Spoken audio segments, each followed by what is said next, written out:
Muy buenas noches, estimados participantes. Bienvenidos a Biloyer.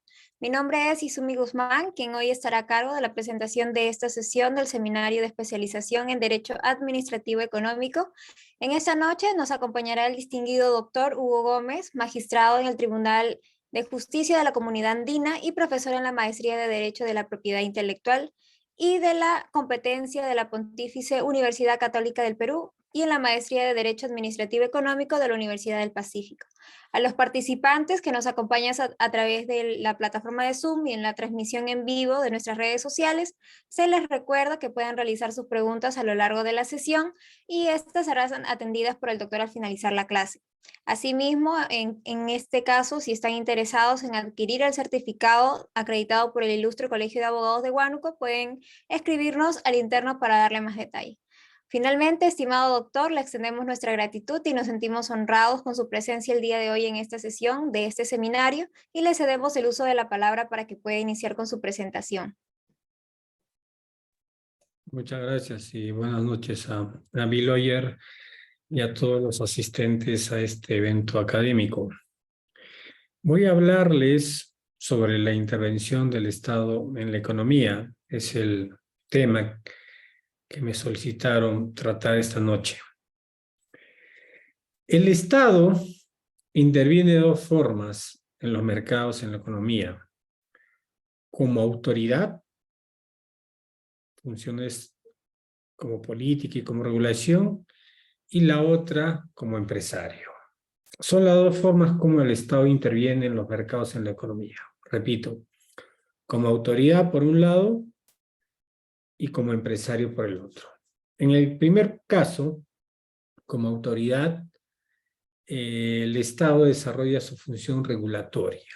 Esta función regulatoria a través de políticas públicas, lo que hace el Estado es, a través de normas jurídicas vinculantes, a través de la legislación, leyes en unos casos, reglamentos en otros, regula la conducta de los agentes económicos. Por el otro, realiza actividad empresarial, ofertando bienes y servicios al mercado. En ambos casos, tanto si interviene como un regulador en ejercicio de una función regulatoria, como si interviene como empresario ofertando bienes y servicios, la intervención del Estado debería regirse por el principio de subsidiariedad. Y este principio, dicho en términos muy sencillos, significa que el Estado debe intervenir si es que es necesario su intervención. Si su intervención es necesaria, pues adelante con ella.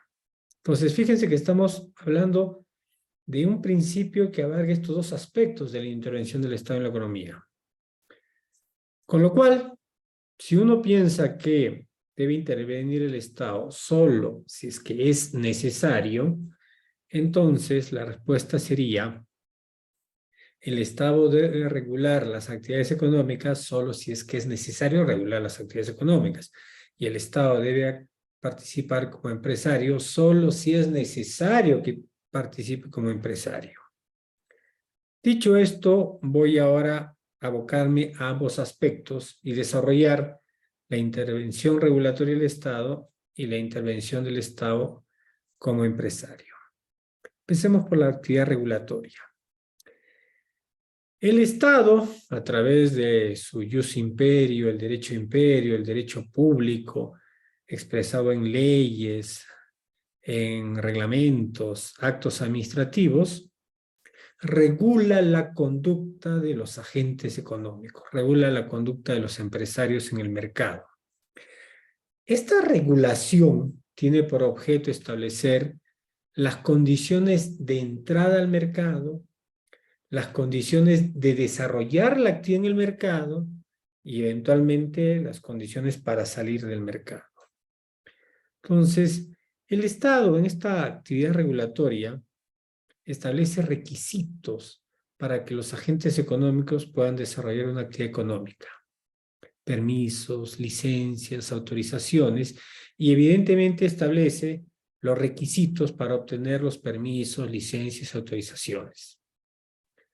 Pero asimismo, en unos aspectos, regula el desarrollo mismo de la actividad y exige a los agentes económicos el cumplimiento de condiciones técnicas, la obtención de seguros obligatorios, el registro de productos para la comercialización de los mismos, el cumplimiento de ciertos estándares. Entonces, no solamente el Estado se preocupa de cuáles son esas condiciones, requisitos, exigencias para que entre al mercado, sino también las condiciones de desarrollo de la actividad, del ejercicio de la actividad en el mercado. Y también hay situaciones en las cuales el Estado regula la salida del mercado.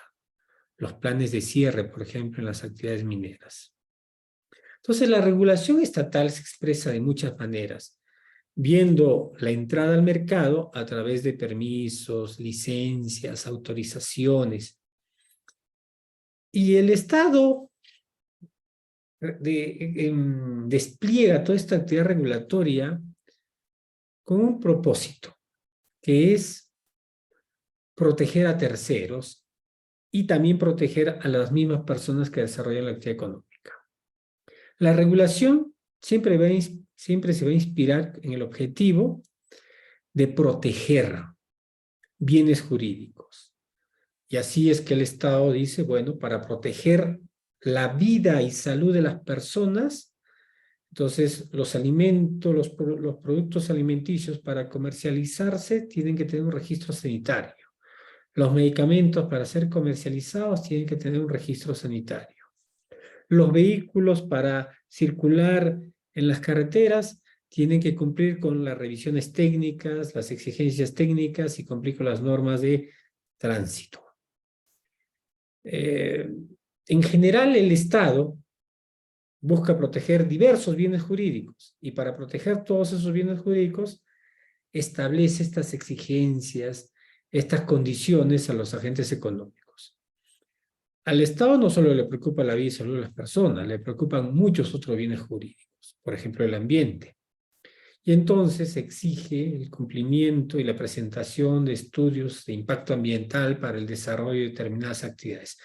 Todo eso forma parte de la actividad regulatoria del Estado.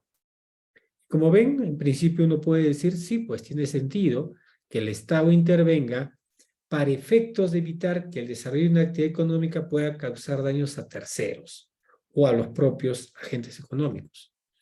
Imagínense ustedes una empresa de transporte que desarrolla la actividad con total libertinaje, que los vehículos van a cualquier velocidad, que transportan cualquier cantidad de mercadería sin importar el peso, que el conductor conduce el vehículo todas las horas que fueran necesarias. Eso provocaría accidentes. Los accidentes provocarían la muerte o que algunas personas salgan heridas. Y eso se quiere evitar. Entonces, ¿cómo se evita? ¿Cómo la regulación evita esto? Pues establece, por ejemplo, limitaciones. Y dice, la regulación, en estas carreteras no pueden ir los vehículos a más de 80 kilómetros por hora, más de 70 kilómetros por hora, más de 60. Si son vehículos livianos, pueden ir hasta 90 kilómetros por hora. Si son vehículos pesados, no más allá de 60 kilómetros por hora. Está prohibido que los vehículos transporten un mayor peso de tantas toneladas. Los conductores solo pueden conducir no más de 6 horas. ¿Ya? Esa es la regulación. La regulación se expresa en esos requisitos, en estas exigencias. Pero como ven, tienen un propósito. En el caso que les vengo contando, es evitar que el transporte de pasajeros, el transporte de mercadería, daña a terceros, daña al ambiente o daña a los propios pasajeros, al propio conductor. Lo mismo si pensamos, por ejemplo, en una simple panadería o una ferretería, sí, pues la panadería o la ferretería pueden generar ciertas externalidades.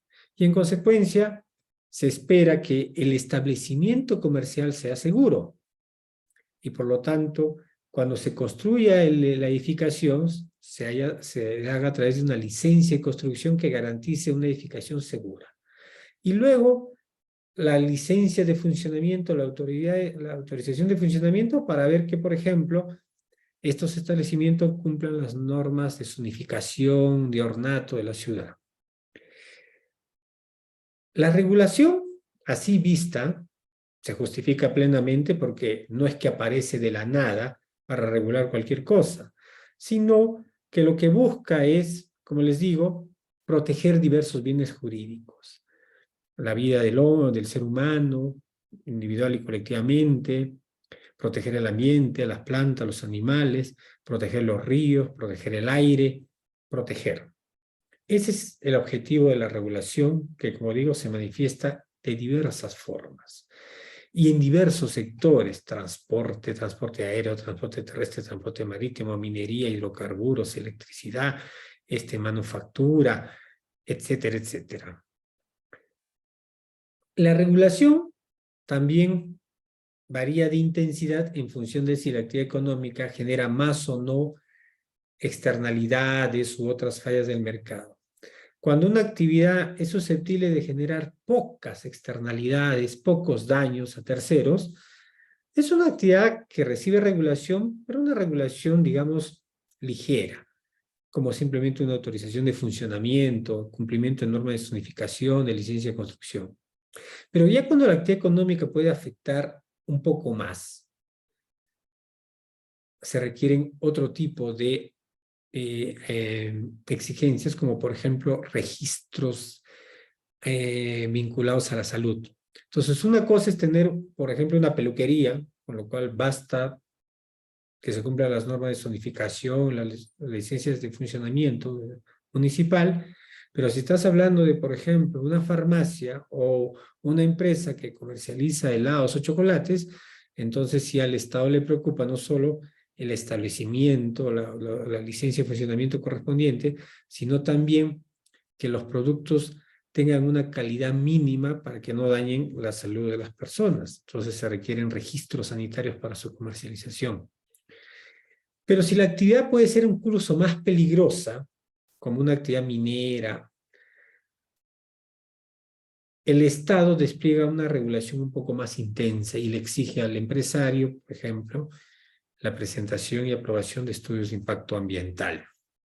Entonces, dependiendo de la regulación, esta puede incrementarse y hay escenarios en los cuales, como las externalidades pueden ser muy grandes, la regulación es más invasiva, que ocurre, por ejemplo, tratándose del mercado de seguros, del sistema financiero, de los bancos o los concesionarios de servicios públicos. Están sometidos a una regulación mucho más intensa. Dicho esto, vayamos ahora entonces a la siguiente pregunta. ¿Cuándo regular, cuándo no regular? Y la respuesta va de la mano de este término que mencioné hace un momento, la necesidad. Hay que regular si es necesario. Cuando se presentan fallas del mercado que no pueden ser solucionadas vía la contratación privada, como es el caso de las externalidades, la simetría de información, se justifica la intervención regulatoria del Estado, ¿no? Las actividades económicas pueden generar muchas externalidades negativas y por lo tanto en los sectores de transporte, en el sector pesquero, aeronáutico, minero, etcétera, se despliega esta regulación porque quiere minimizar los impactos negativos que puedan generar estas actividades. Pero es que se identifica una falla del mercado. Si no habría falla del mercado, no hay necesidad de estar interviniendo. Un instrumento que ayuda a saber cuándo regular y cuándo no regular es la metodología llamada análisis de impacto regulatorio. Esta metodología se preocupa por establecer unos criterios de análisis con el objeto de determinar en qué situaciones corresponde establecer una regulación y qué clase de regulación y en qué cuáles no. Y esta metodología empieza con lo siguiente. ¿Hay un problema que justifica expedir una regulación? O sea, lo primero que tiene que hacer el hacedor de las políticas públicas es identificar un escenario, un problema que merece ser regulado. ¿Ya? Si no identifica un problema que amerite ser resuelto a través de una regulación, pues simplemente no hay nada que regular. Y esta aproximación no debería llevarnos a pensar erradamente a que todo tiene que ser regularse. No es así. Yo alguna vez dije que he visto en autoridades y en políticos el miedo al vacío regulatorio. Es decir, ese miedo a sentir que todo tiene que estar regulado. No es así. Para empezar, cuando se identifica un problema, ese problema tiene un costo social. Un costo social que puede ser de 1.000, de 5.000, de 10.000, pero un costo social que genera un problema, que pueden ser daños al ambiente, que puede ser riesgo de accidente de tránsito, que puede ser poner en peligro la flora y la fauna silvestre, un problema, un costo social. Pues bien, una cosa de sentido común es que cualquier regulación debe ser menos costosa que el costo social que pretende regular la regulación. Y eso es lo que llamamos análisis costo-beneficio. Significa que si el problema, el costo social que se quiere resolver con la regulación equivale, por ejemplo, a 1.000, sería absurdo implementar una política pública, una política regulatoria que le cueste a la sociedad 2.000, 3.000 o 4.000. El remedio sería más caro que la enfermedad. Lo lógico entonces es, y de sentido común repito, que si hay un problema y se cuantifica ese problema en, por ejemplo, 1.000 unidades y se cuantifica la intervención regulatoria en 100 unidades y al desplegar esta actividad regulatoria que cuesta 100 unidades se va a eliminar el problema que cuesta 1.000 unidades, obviamente se justifica la regulación. Porque el costo social de 1.000 va a eliminarse a cambio de asumir un costo regulatorio de 100. La sociedad se va a ahorrar un costo de 900. El análisis costo-beneficio es una metodología inmersa dentro de esto que llamamos análisis de impacto regulatorio, que tiene por objeto cuantificar todos los beneficios de una política regulatoria y todos los costos de una política regulatoria. Y, como es claro, hay que adoptar la política regulatoria solo si sus beneficios son mayores a sus costos. ¿Se dan cuenta? Ahora bien, para asegurarnos que una política, una regulación determinada, la exigencia de autorizaciones, los límites de velocidad, las normas de zonificación, la exigencia de seguros obligatorios, lo que fuere, la exigencia de estudio de impacto ambiental, para asegurarnos que esta política va a ser eficiente, hay que asegurarnos que los beneficios de la política regulatoria, que los beneficios de la regulación sean mayores a los costos de esta regulación. Porque si yo resuelvo un problema de 100, pero me cuesta resolver el problema a 1.000, es preferible no intervenir, porque el costo social es mayor. O sea, la regulación no puede ser más costosa que la solución del problema que pretende resolver la regulación. Entonces, fíjense ustedes que el análisis costo-beneficio es un instrumento a tener presente para saber si una regulación debe expedirse o no. Ahora, para realizar bien este análisis costo-beneficio, la autoridad tiene que saber claramente quiénes son todos los que se benefician y quiénes son todos los que se perjudican. O sea, hay que identificar a todos los grupos que van a obtener beneficios de la regulación, pero también hay que identificar a todas las personas y grupos que van a sufrir perjuicios por culpa de la regulación. Para calcular bien todos los beneficios de la regulación y todos los costos de la regulación, una buena fórmula es la transparencia y la consulta ciudadana. Cuando uno está pensando dictar una política regulatoria, una política pública en general, lo mejor a veces es avisarle a la colectividad, a la ciudadanía, los proyectos correspondientes y publicar los proyectos correspondientes. ¿Para qué? Para recibir de la ciudadanía, de los empresarios, del mercado, comentarios, observaciones, preocupaciones. ¿Esto por qué es útil? Porque cuando los burócratas, los políticos, los funcionarios públicos están diseñando la regulación que van a implementar, lo hacen desde su conocimiento personal, sentados en un escritorio, pero sobre la base de lo que ellos saben y creen saber. pero muchas veces ignoran elementos que escapan, porque a veces estos funcionarios pues no tienen un conocimiento real de las cosas. Distintos son los empresarios.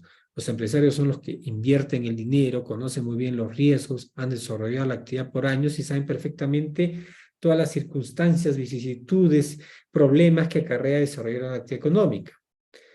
En cambio, los tecnócratas, los burócratas, los políticos, a veces desde el escritorio, pues y sobre el papel, al diseñar la política pública, no toman en cuenta todos los riesgos, todos los costos involucrados en el desarrollo de una actividad económica.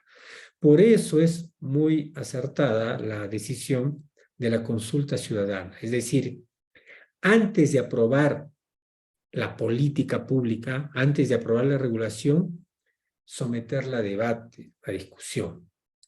Publicar el proyecto del reglamento, el proyecto de ley, publicarlo y esperar que todos los destinatarios de esta norma, de la política, la propuesta, se pronuncien. Habrá quienes están a favor, habrá quienes están en contra. Y lo que tiene que hacer la autoridad es tomar nota de todos aquellos que dicen que están a favor y cómo se van a ver beneficiados, pero también de todos aquellos que están en contra porque consideran que van a verse perjudicados. Y lo que hace la autoridad es tomar nota de todo esto. ¿Para qué? Para incorporarlo en su análisis. La autoridad tiene su perspectiva, tiene su propia visión, tiene sus propios beneficios y costos. Pero cuando escuche a la ciudadanía, va a darse cuenta que hay más cosas, que hay situaciones que no estaba previendo, que hay costos que no había sido incorporados en su análisis, que hay situaciones que ni se había imaginado podían suceder. Bueno, los privados le van a advertir de eso. Entonces allí la autoridad va a tener más insumos, más información para hacer este adecuado análisis costo-beneficio. Y claro, adoptará la regulación, la aprobará si es que los beneficios son mayores a los costos. Repito, es de sentido común. Si ustedes tienen un problema que lo valoran en 1000 unidades de costo para la sociedad y lo van a implementar con una política que cuesta 10.000 unidades, pues es mejor quedarse con el problema para que la sociedad pierda 1000 a que la sociedad tenga que perder 10.000 para evitar perder 1000. ¿Se dan cuenta? Otro instrumento inmerso en este análisis de impacto regulatorio es el test de proporcionalidad. El test de proporcionalidad es una herramienta muy conocida por los abogados y también por todos aquellos involucrados en el derecho constitucional, porque las cortes constitucionales suelen utilizar el test de proporcionalidad para analizar la razonabilidad de las leyes y ver si éstas son compatibles o no con los textos constitucionales. El test de proporcionalidad es un ejercicio, es una metodología que ayuda a analizar si una determinada medida estatal, si una determinada política es razonable o no, es proporcional o no. Y este test está compuesto de 3 juicios: el juicio de idoneidad, el juicio de necesidad y el juicio de proporcionalidad. El juicio de idoneidad significa que la política pública que se va a implementar, que la regulación que se quiere implementar, que la medida estatal que se va a dictar es idónea para resolver ese problema que se había identificado. Recuerden que hace unos minutos dije, hay que identificar primero un problema que hay que resolver. Pues bien, si se me ocurre a mí dictar una medida estatal como autoridad para resolver ese problema, tengo que asegurarme que la medida va a ser idónea para resolver ese problema. Porque muchas veces el Estado, los alcaldes, por ejemplo, los ministros en otras, expiden normas que quieren arreglar algo, pero no son idóneas para resolver ese algo. Hay mucha experiencia, especialmente a nivel de lo que es este régimen de control de las barreras burocráticas, y el INDECOPI, a través de su Comisión de Eliminación de Barreras Burocráticas, tiene mucha experiencia, cientos de casos analizados en los cuales se percató de que las autoridades expiden políticas, medidas estatales, regulaciones, que no son idóneas para resolver el problema. Yo recuerdo una, por ejemplo, que es fácil de entender. En una ciudad, el alcalde, el consejo municipal advirtió que habían establecimientos que le vendían licor a los menores de edad. Ese fue el problema que se identificó. Habían establecimientos, algunos bares o discotecas o licorerías que estaban vendiendo licor a los menores de edad. Entonces, eso se identificó como un problema. Y por supuesto que es un problema la venta del licor, la venta de bebidas alcohólicas a los menores de edad. Y tiene un costo social esta situación que debería ser corregida. Pues bien, frente a esa situación, esta municipalidad, el Consejo Municipal, emitió una ordenanza que establecía lo que se conoce como Plan Zanahoria, que básicamente consiste en establecer una restricción de horario, en el horario de funcionamiento de estos establecimientos. Es decir, como se percató la municipalidad de que algunos establecimientos comerciales, repito, licorerías, bares, discotecas o restaurantes, estaban vendiendo licor a menores de edad, pensó que eso podía solucionarlo restringiendo el horario de funcionamiento y dijo, mediante una ordenanza, que ningún establecimiento podía operar desde las 11 de la noche hasta las 6 de la mañana. La pregunta es, ¿esa es una medida idónea para evitar que los establecimientos vendan licor a menores de edad? Decirles ustedes cierran de 11 de la noche a 6 de la mañana. No es una medida idónea, porque si hay un establecimiento que violando la ley le vende licor a los menores de edad, les va a vender pues a las 6 de la tarde, a las 7 de la noche, a las 8 de la noche, a las 9 de la noche. No les va a vender a las 12 de la noche, a la 1 de la madrugada, 2, no. Pero sí les va a vender antes, entonces no es una medida idónea. Pero torpemente la autoridad pensó que su medida iba a solucionar el problema, pero era una medida inidónea, no era una medida idónea. Entonces, fíjense el juicio de idoneidad. Luego vayamos al juicio de necesidad.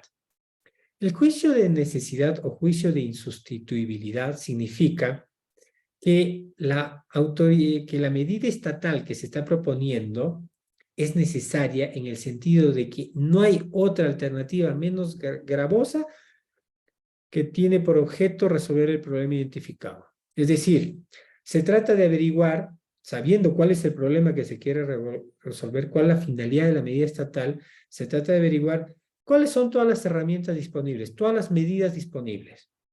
Y si tú has elegido una, pero resulta que hay otras medidas igualmente idóneas para resolver el problema, para cumplir la finalidad pública, pero menos gravosas, en cuanto a los derechos de los ciudadanos, en cuanto a las libertades de los agentes económicos, pues no es una medida adecuada. Hay que elegir aquella que es menos gravosa. Entonces, por ejemplo, si están vendiendo licor a los menores de edad, ¿cuál es una medida más idónea y menos costosa? ¿Ordenarles a todos que cierren en un horario determinado o hacer una auténtica fiscalización y sancionar solamente a los establecimientos que están vendiendo licor a los menores de edad? Posiblemente la medida más idónea y menos gravosa, menos costosa, sea aquella que tiene por objeto sancionar a los infractores. Porque cuando tú ordenas cerrar y restringir el horario de funcionamiento de todos los establecimientos comerciales, estás castigando a justos por pecadores. Lo mejor es solo sancionar a los pecadores, solo sancionar a los infractores. Entonces, el juicio de necesidad lo que busca es escoger aquella medida que no solamente es idónea, sino la menos gravosa en términos de restricción de derechos. Y el juicio de proporcionalidad, en estricto senso, lo que busca es que los beneficios sean mayores a los costos, y ahí entra este análisis costo-beneficio. Adicionalmente, una buena técnica de mejora regulatoria es siempre hacer evaluaciones ex post, es decir, luego de pasado 1 año, 2 años o 3 años, analizar si la política dictada cumplió o no sus objetivos, si la regulación resolvió el problema que quería resolver, porque si no lo resolvió, lo que hay que hacer es derogar esa regulación. No debe tenerse pánico al vacío regulatorio. ¿Ya? No. Y les voy a dar un ejemplo antes de pasar a la actividad empresarial. Ustedes, allá en Lima, yo estoy dictando esta charla desde Quito, allá en Lima, hay muchas plataformas de intermediación que permiten a los usuarios, a los ciudadanos, obtener rápidamente y de mejor calidad el servicio de taxi. Estoy hablando de plataformas digitales como Uber, Cabify, EasyTaxi. Estas plataformas, ¿ya? Son unas plataformas de intermediación porque conectan a la persona que brinda el servicio de transporte, llamémoslo no taxista, con el pasajero. Son servicios de intermediación. Este servicio de intermediación, esta forma de intermediación para el servicio de transporte taxi, ha logrado ser mucho más eficiente que el servicio de taxi tradicional. En el servicio de taxi tradicional, uno tiene que buscar al taxista. Vas a la calle y esperas a que pase el taxi para poder tomarlo. Si estás en un lugar inhóspito, alejado, es muy difícil que encuentres un taxi. Además, no escoges tú el vehículo. El vehículo podría ser inseguro. No conoces al conductor. El conductor podría no conocer la dirección. Son problemas que puede generar el tomar un taxi tradicional. En cambio, estas otras plataformas de intermediación, como les digo, Cabify, EasyTaxi, Uber y otros que hay, tienen unas ventajas con relación al taxi tradicional. Primero, la más importante es que te buscan.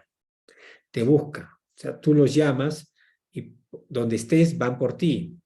Tú eliges el tipo de vehículo. Puedes elegir un vehículo sencillo, cómodo, o uno más sofisticado, más caro. Puedes elegir con aire acondicionado, sin aire acondicionado. Puedes elegir que hable el taxista, que se quede callado, que ponga música o que no. Tienes información sobre, antes de que llegue el transporte, tienes información sobre el conductor, su nombre, su edad, la placa del vehículo. Puedes también hacerle compartir tu ubicación a una persona. Es un medio de transporte más seguro. Pues bien, de un tiempo a esta parte, por ahí salen iniciativas con el fin de regular esta actividad. Cuando uno averigua ¿cuántas denuncias se han formulado en Indecopy en materia de protección del consumidor contra estas plataformas? La verdad es que son muy pocas. ¿Ha habido denuncias? Sí. E Indecopy ha sancionado algunos casos, especialmente por no tener su libro de reclamaciones en la plataforma digital, en la app. Básicamente ha sido por eso y seguramente habrán unas más.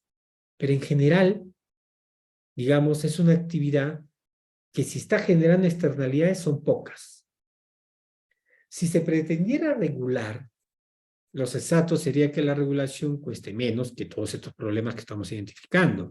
Porque si todos estos problemas que estamos identificando, que son pocas, ya pocas han sido las denuncias contra estas plataformas, las valoramos en 100 unidades, pero resulta que crear un órgano o entidad que regule a esta actividad y hay que contratar a burócratas, donde una entidad pública en la cual hay una oficina de asesoría jurídica, una oficina de planeamiento, una oficina de presupuesto, órganos funcionales y todo eso le cuesta a la sociedad 10.000, pues es mejor no tener este organismo regulador ni esta regulación y que las cosas sigan como están y que simplemente cualquier tipo de infracción a las normas de protección del consumidor se corrija pues a través de el Código de Protección y Defensa del Consumidor.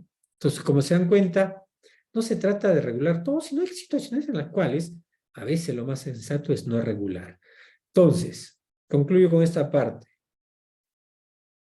¿Se justifica a veces la actividad regulatoria del Estado? Sí, pero solo si ella es necesaria y siempre y cuando dicha regulación genere más beneficios que costos. La otra forma de intervención del Estado es de la actividad empresarial. Y aquí también se aplica el principio de subsidiariedad, y de hecho está en el artículo 60 de la Constitución.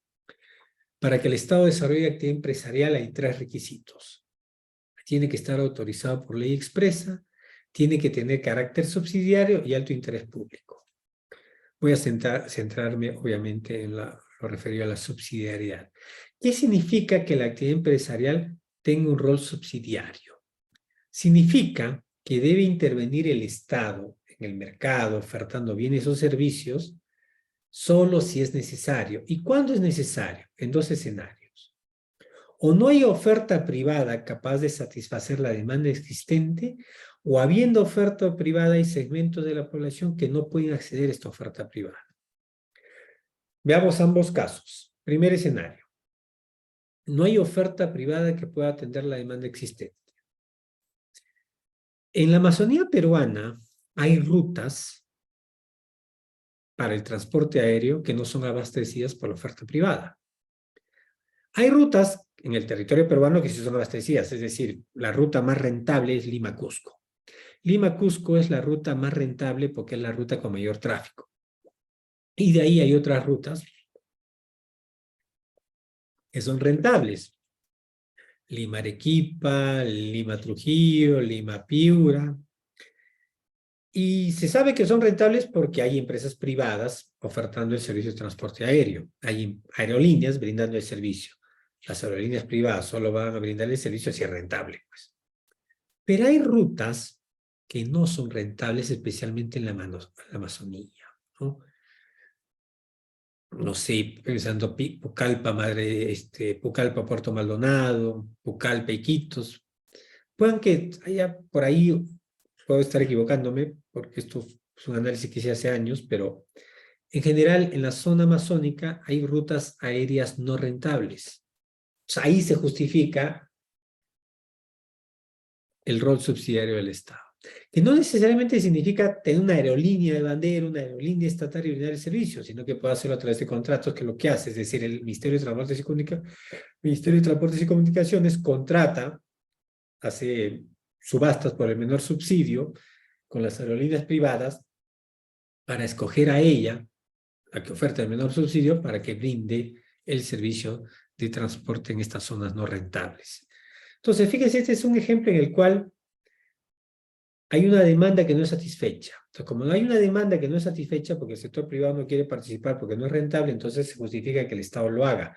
Pero, repito, no tiene que hacerlo el Estado directamente, sino que puede hacerlo a través de los privados, a través de la contratación. Y el otro escenario es que habiendo oferta privada, hay segmentos de la población que no pueden acceder a esta oferta privada. Por ejemplo, educación y salud. ¿Hay oferta privada de salud? Sí, hay clínicas privadas.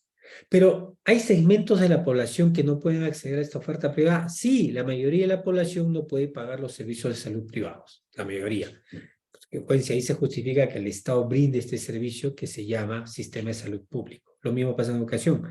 ¿Hay colegios privados, hay universidades privadas? Sí. Pero hay segmentos de la población que no pueden pagar esta oferta privada también. La mayoría de los ciudadanos no pueden pagar colegios privados o universidades privadas. En consecuencia, se justifica que el Estado provea el servicio educativo escolar, el servicio educativo universitario, y tiene que ser de calidad. Entonces, fíjense que el principio de subsidiariedad permite que el Estado pueda desarrollar actividades sociales como educación y salud, actividades asistenciales, para generar un mínimo de bienestar para la población. Pero este principio de subsidiariedad es un seguro para que el Estado no intervenga donde no es necesario. ¿Es necesario que el Estado ponga pollerías a la brasa? No. ¿Es necesario que el Estado ponga cines? No. ¿Es necesario que el Estado quiera poner supermercados? No. ¿Por qué? Porque hay oferta privada suficiente. Hay oferta privada en estos mercados. Entonces no es necesario que el Estado diga, tengo que producir, tengo que poner panaderías, tengo que poner cevicherías, tengo que producir panetones. No tiene sentido porque hay oferta privada que abastece el mercado. Y para, de alguna manera, asegurarnos que esto funcione, en la Ley de Represión de la Competencia Desleal se ha tipificado como una infracción, como un acto de competencia desleal en la modalidad de violación de normas, aquella actividad empresarial del Estado que viole el artículo 60 de la Constitución. Es decir, el INDECOPI puede sancionar aquella actividad empresarial del Estado, lo que significa sancionar a la entidad pública o a la empresa estatal que desarrolla la actividad empresarial, si es que esta actividad empresarial no está autorizada por una ley expresa o estando autorizada por una ley expresa, no cumple un rol subsidiario. Estimados señores de Bill-Lawyer, con esto he concluido la ponencia y más bien creo que quedan unos 5 minutos para atender las preguntas del público. Sí, Fabián. doctor, ahí tenemos preguntas en el chat. No sé si lo puede visualizar o desea que lo lea yo. A ver, déjame leerlo. ¿Qué dice? Requiere el certificado, por favor, mayor información para obtener. No sé qué certificado me habla. Yo estoy hablando de manera general de cualquier certificado. No, doctor, ¿qué política regulatoria recomienda para el enfrentamiento de los afectos que tendrá el niño global? Esa es la primera, de Martín Saavedra. ¿Qué política regulatoria? Una pregunta muy difícil, no hay que ser un experto en estas materias. Yo he hablado sobre en general qué hacer para dictar una política, pero ahora, ¿cuál es la política en este caso? Ahí sí ya veo muy complicado. Este fenómeno del niño global, saben que significa el incremento de las temperaturas en el mar, significa que hay zonas donde va a haber muchas lluvias, significa que en otras zonas va a haber mucho frío y sequías. Digamos, esas son las consecuencias de un fenómeno del niño global. Aquí el Estado, obviamente, que puede adoptar medidas de prevención de la manera más inmediata posible. Por ejemplo, en aquellos lugares donde hay deslizamiento, porque van a haber, hay lugares donde van a sufrir lluvias torrenciales. Y las lluvias torrenciales van a generar deslizamientos, en unos casos huaicos y otro tipo de inundaciones. Pues bien, el Estado puede construir la infraestructura pertinente para hacer los desvíos correspondientes para evitar pues, que estas inundaciones destruyan las casas, los terrenos agrícolas o peor aún, terminen dañando a las propias personas. Cuando han habido estos huaicos, hay personas, familias que mueren en estas circunstancias. Obvio que el Estado tiene que evitar esto. Entonces aquí, más que una política pública, creo que esto que estamos hablando es de la infraestructura pública que el Estado puede proveer. Ahora, ¿hay regulación que puede incidir en esto? Por supuesto. Fíjense, y les voy a dar un buen ejemplo de regulación frente a estos fenómenos extraños. La ciudad de Lima es una ciudad en la que llueve poco, casi nada, comparado con otras ciudades. Y por lo tanto, si ustedes se han dado cuenta, todas las construcciones están pensadas en que no va a llover. Yo vivo acá en la ciudad de Quito, donde llueve fuerte y por lo tanto aquí todo está diseñado para que las lluvias no dañen las infraestructuras. Entonces son techos cotejados, con calaminas, hay correntillas, ductos y que llevan pues, y además tienes que tener un buen sistema de desagüe, de alcantarillado, de desvío de las aguas. Entonces, si ustedes van a Iquitos, si están en Cusco, están en Cajamarca, en Arequipa, ven pues que las casas están diseñadas para soportar lluvias. Ya eso no ocurre en Lima. Si de pronto los expertos, los científicos, los meteorólogos te dicen Lima va a ser azotada con intensas lluvias, entonces es evidente que ahí la regulación tiene que activarse. Las normas sobre edificaciones, reglamentos de construcciones, las ordenanzas vinculadas a todo lo que son edificaciones, construcciones, evidentemente tendrán que exigir que tengan que adoptarse todas las provisiones pertinentes para soportar las lluvias. Entonces, aquí es donde, por ejemplo, los científicos, los meteorólogos, los expertos en clima, en desastres naturales, tienen que proporcionar la información a la autoridad para decirle, mire, este es el tipo de lluvias que se van a dar, entonces hay que tomar las medidas de prevención pertinentes. Entonces la regulación en materia de edificaciones, en materia de licencias de construcción, tiene que variar y, por ejemplo, en el caso de Lima, exigir pues infraestructuras que permitan soportar las lluvias, tanto para las nuevas como para las edificaciones existentes. Entonces es un ejemplo en el cual la regulación se justifica, la regulación es necesaria. ¿Cuáles eran los tres factores del test de proporcionalidad? Juicio de idoneidad, juicio de necesidad y juicio de proporcionalidad. ¿Y qué opina de las asociaciones público-privadas? Las asociaciones público-privadas es un buen instrumento para brindar el rol subsidiario del Estado. Por ejemplo, pensemos en una universidad pública. Para empezar, voy a dar un ejemplo de subsidiariedad en la educación superior y luego aterrizarlo en una asociación pública-privada. Puede que yo recuerdo, yo viví mi adolescencia y mi niñez en la ciudad de Tarma. Y un día vi en el periódico, en el diario oficial del peruano, la creación de la Universidad de Tarma. Pero la creación de la Universidad de Tarma tuvo algunos problemas iniciales por la falta de recursos. Al crearse, se cogieron infraestructura de dos universidades públicas, la Universidad Nacional del Centro, la Universidad Nacional Alcides Sánchez Carrión de Pasco, me parece. lo cual evidenciaba que no había tantos recursos y por eso estaba cogiendo recursos de una universidad pública, cogiendo recursos de otra universidad pública para poder ser la Universidad de Tarma. Los ciudadanos tarmeños tienen derecho a acudir a una universidad, por supuesto. Una medida más inteligente e interesante que crear una universidad de escasos recursos es, por ejemplo, a través de un programa de becas. ¿Por qué razón? Porque a través de un sistema de becas, directamente le das a los escolares que egresan, a los chicos que están terminando la secundaria y que tienen las mejores notas, les das la oportunidad de que ellos elijan la universidad que deseen, ¿ya? A través de un sistema de becas completo. O sea, cuando digo sistema de becas es que pagas la matrícula, pagas las pensiones, pero también hablamos de viáticos, de alimentos, de residencia, de alojamiento, de todo, de transporte. Una beca integral para los chicos que terminan la secundaria de colegios estatales, pero que han obtenido muy buenas notas. Entonces, a través de este sistema, tú te evitas crear una universidad, porque crear una universidad tiene un costo. No solamente son los profesores, hay un costo burocrático de todo lo que es la parte de administración, tesorería, abastecimiento, planeamiento, asesoría jurídica, una burocracia que se genera dentro de una universidad. Y además, si tiene el Estado pocos recursos, no tiene mucho sentido construir una universidad que no va a tener pues buenas bibliotecas, buenos laboratorios, buenas aulas, buenos baños.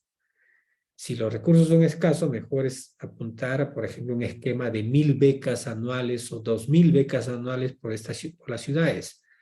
Y que los chicos, los estudiantes que obtienen las becas elijan la universidad que deseen, nacional o extranjera. Entonces, podrían decir yo que estudiar en la Universidad Nacional de Ingeniería, yo en la Universidad Cayetano Heredia, yo quiero estudiar en la Universidad de San Marcos, yo en la Universidad del Pacífico, yo en la Universidad Católica, yo en la Universidad de Lima, yo en la Universidad de La Molina, yo en la Universidad la Universidad Peruana de Ciencias Aplicadas. Ellos escogen. Ese es un mejor sistema.